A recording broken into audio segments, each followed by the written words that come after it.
video has been sponsored by King Maps, 5Guard, and Just Scripts. Check their website in the description. Hello everyone, welcome to Zexus development. In this video, we are going to install a reskin for QB Radial menu into our FiveM server. So without any further ado, let's get to the installation process. So this is a script which I'm going to install into FiveM server. I'll put the link in the description below. You just have to click on this TabX link. Now you will redirect to the TabX store. You just have to click over here and get the script into your CFX portal and download the script. After downloading it, we have to extract the file into our FiveM resource folder. So I'll be extracting it over here.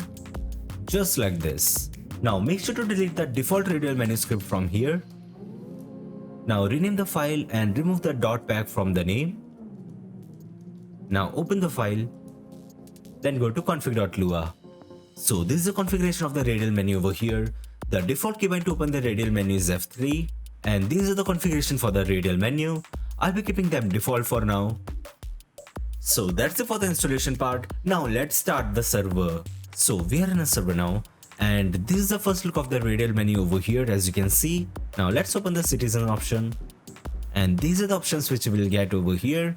You can configure them according to your preference. If you want to go to the previous option, you just have to click over here, or else you can just click on the right mouse button, just like this. So that's it for today's video. I hope you enjoyed the video. If you enjoyed the video, make sure to like the video and subscribe to the channel for more videos related to FiveM development. Goodbye.